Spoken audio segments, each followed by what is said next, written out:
The year is 2318. The location, the sky-born metropolis of Caldoria. Finally, the terrible memories of Earth's world wars have started to fade. After discovering the strength of unification, humanity reclaimed and restored their once ravaged planet. However, all of these accomplishments have become threatened by man's most incredible discovery: time travel. Frightened by its potential for disaster, government leaders immediately seized the time machine, codenamed Pegasus, and moved it to a secret location. Realizing that the integrity of the time continuum would now have to be forever guarded, the unified Earth government formed an elite agency to protect history. On a day when an unlikely and unproven member of this team was monitoring the time stream, the unimaginable occurred. Gage Blackwood, Agent 5 of the Temporal Protectorate, would be called upon to prevent a crisis that will threaten history itself. A crisis that could destroy not only the past, but also the future of humankind. This is the story of Earth's most timely hero.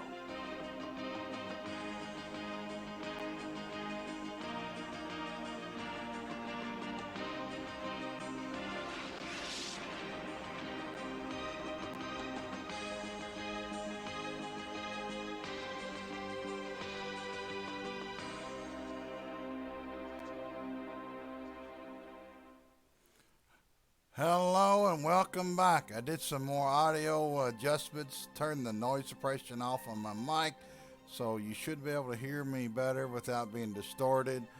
We'll see. Hope everything is okay in this volume, and let's get into it. I'm Chan the Tech Man. This is the Journeyman Project Pegasus Prime. This is episode 4. And we're back at the Temporal Security Annex with the historical disc. And smash that like button, hit the subscribe button. My website is chansmith.me, and it's in the description of this video. We got the disc, so...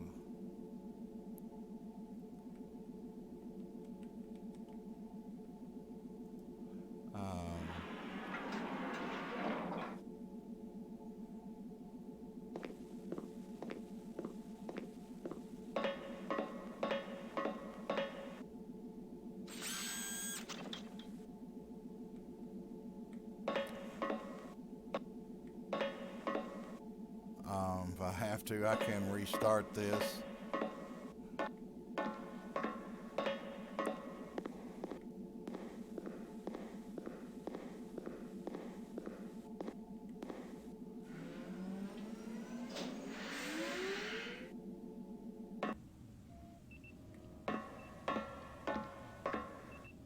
How we get out of here?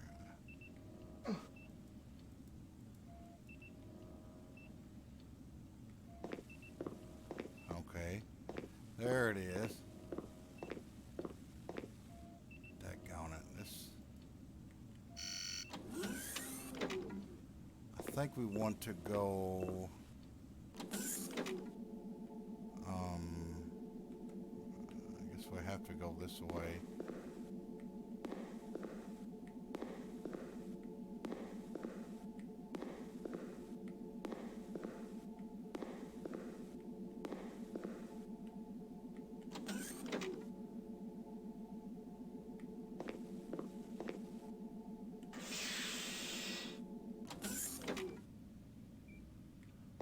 And I got to remember inventory. Okay.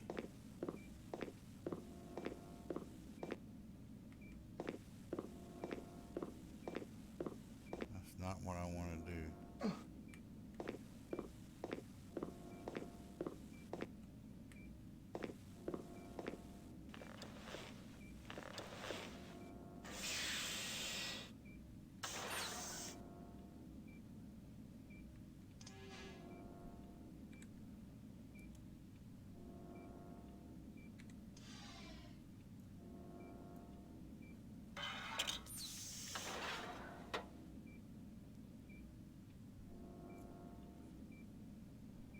Checking for temporal discrepancies.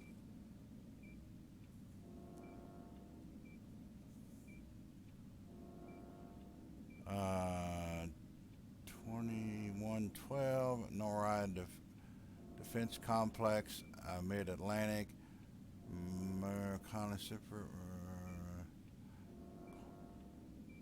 Corporate Minor Mars,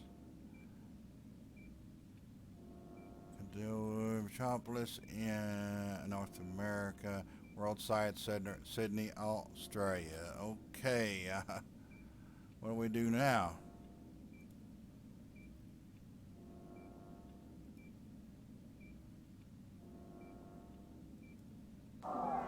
Five 15 2112 1400 hours. Today, amid negotiations to work out the final details of the Worldwide Unification Treaty, a nuclear missile was launched by the United States toward the country of Gorbistan. The missile, however, self-destructed before actually touching down. Before the scare, the leaders of this country appeared to be ready to accept the terms of the peace plan. Although the U.S. officials have repeatedly stated that they don't understand how the missile could have been launched, other foreign governments have already said that they cannot possibly sign a treaty with a country that would use such scare tactics. Thus, the Worldwide Unification Treaty, which has come so close to realization, now has little or no chance for ratification.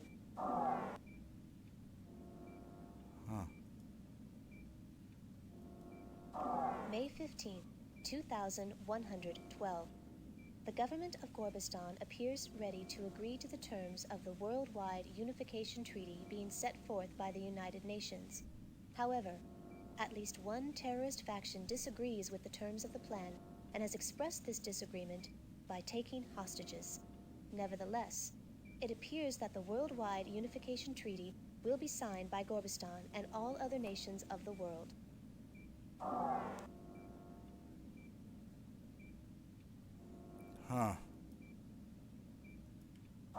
8/3/2185, 0800 hours. Morimoto Corporation's Mars Colony project suddenly went offline last night, just moments after the pilot of a cargo shuttle spotted an unidentified spacecraft in the area. While it is still unclear what has happened, many believe that the colony may have been destroyed by a malevolent alien race. Repeated efforts to contact the colony have met with no success, but before the comlink to the colony was terminated, the sighting of the alien spacecraft, its rapid departure, and a subsequent unexplained explosion were recorded by long-range sensors on Phobos and verified by Earth authorities.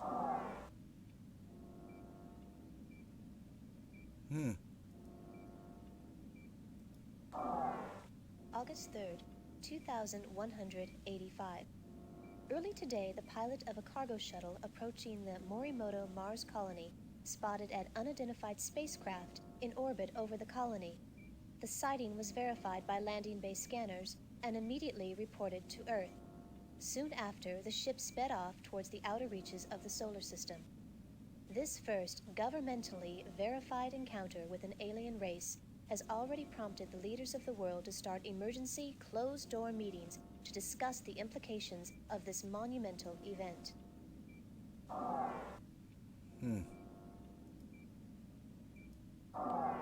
Today, 123 years after the first official UFO encounter, an alien spacecraft entered into Earth's orbit. After several hours of silence and mounting tension, the aliens transmitted the following message over all communication frequencies. We will return when you are ready. While no one is quite sure what this message means, many leaders have voiced concern about interacting with an obviously powerful and potentially dangerous alien race.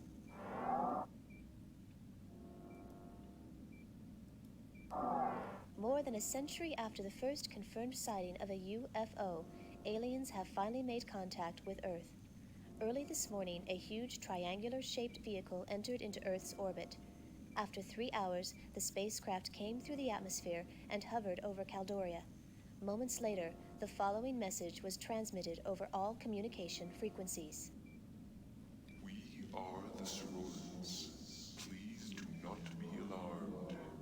We have come because we feel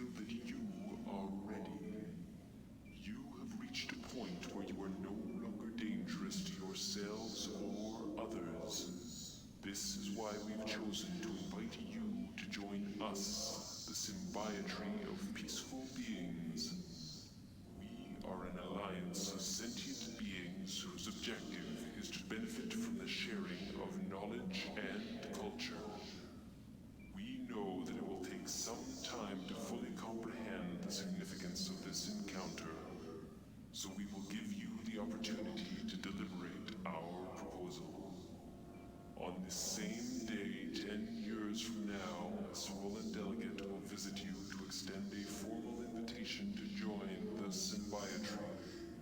Until then, we look forward to meeting you in person.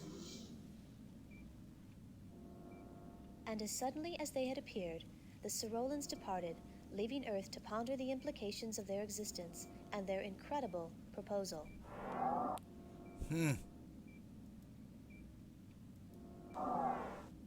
1/17/2310, 1800 hours.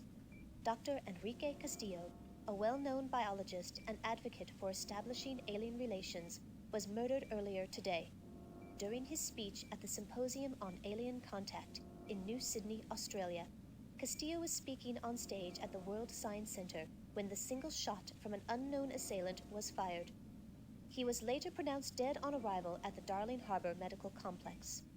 The murderer is still at large.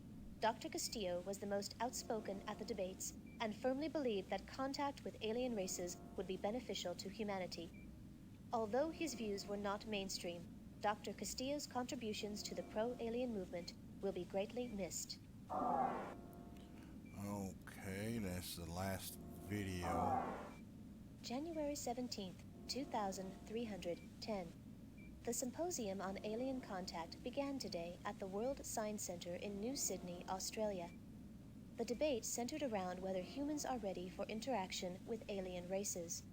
One speaker, Dr. Enrique Castillo, had a particularly moving speech. Dr. Castillo embarrassed the naysayers by systematically shooting down their arguments and thrilled the attending scientific community with visions of medical and technological advances which could be gained by such interaction. Although there were strong keynote speeches on both sides of the argument, most of those in attendance appeared to be in favor of alien contact. Okay, now. After I was alerted that you had the historical log, I began monitoring your actions. I just downloaded the information regarding the temporal distortions. I still can't believe it has really happened. I'm reviewing all of the information about this matter, but it's obvious I can't risk sending you back to change things now. My life in the only world I have ever known is at stake. And no one, no matter what the regulations say, is going to change it for better or worse. As of this moment, consider yourself a hostile enemy of the state. I'm sending robots 1 and 2 to guard the command center door until I can figure out how to dispose of you. I'm sorry, Agent 5, but once I destroy the historical log you brought back from the prehistoric site, the only memories of your world will be in your head. And that's where they're going to stay. Initiating auto-activation of Contingency Program 13, which states, any attempt to obstruct a TSA agent while on a mission is a direct violation of TSA Regulation 11. Override code implemented. Attempting to establish link with Command Central Computer Core. IO link established. Agent 5, you may now utilize the TSA Central Computer. New target acquired. Rerouting robots. Rerouting robots.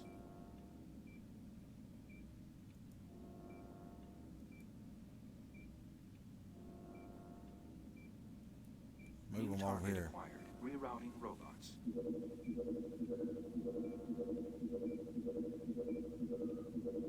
Rerouting robots. Yeah, I think I want to do that because they'll shoot me otherwise. And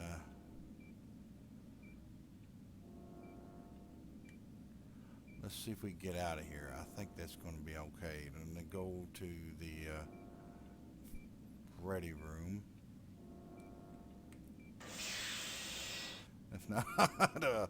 Hope you can hear me good, and I'm better.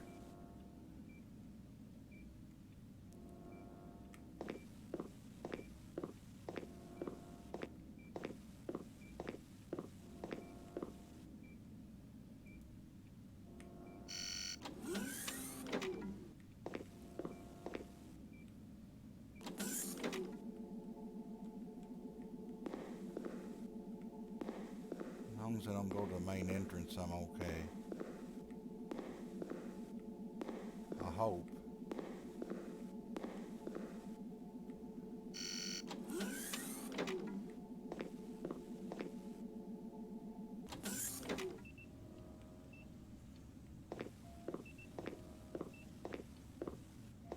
I think I need anything.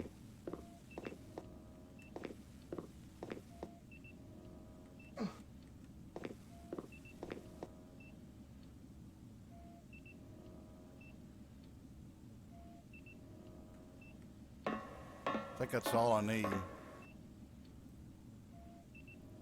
Access authorized for Agent 5G Blackwood. Biosuit detected. Suit already in place.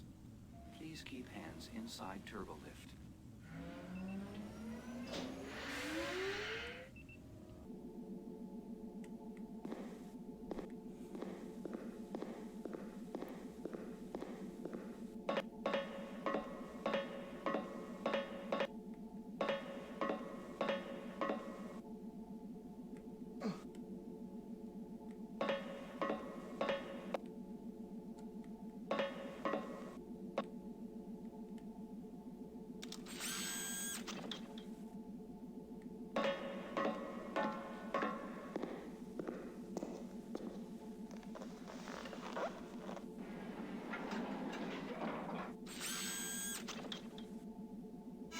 Gage!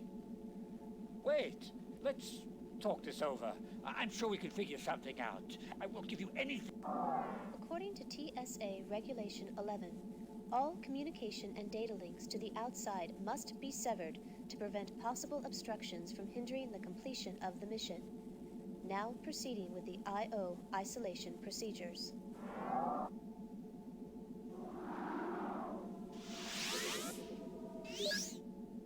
Time-bending preparations complete. You may now choose your temporal destination.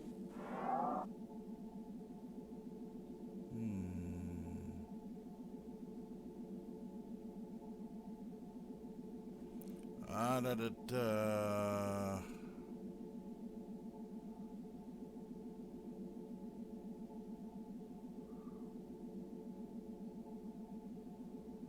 I think I want to go to Mars Colony.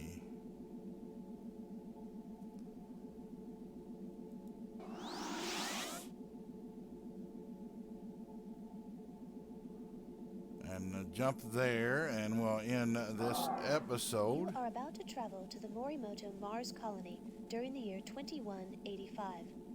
Analysis of the compared history records indicates that there are two events that did not occur in the correct history.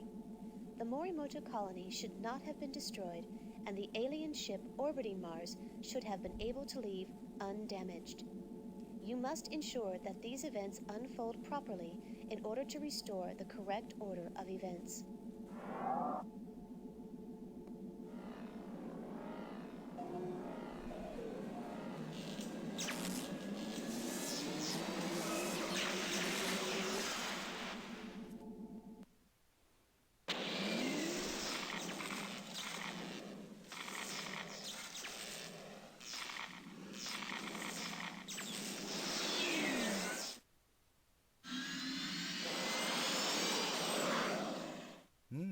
Shuttle 1 has just departed from the East Gantry. Well, end this at that. I don't want to have anything else to happen that shouldn't. And this is episode 4 of my Let's Play of the Journeyman Project Pegasus Prime. I'm Chan the Tech Man. Smash that like button. Hit the subscribe button. I appreciate it. My website is chansmith.me, and like I said, I hope the audio's better. I think it is. Always adjusting and trying to improve videos, so Thank you, and till next time, I'm Chan the Tech Man.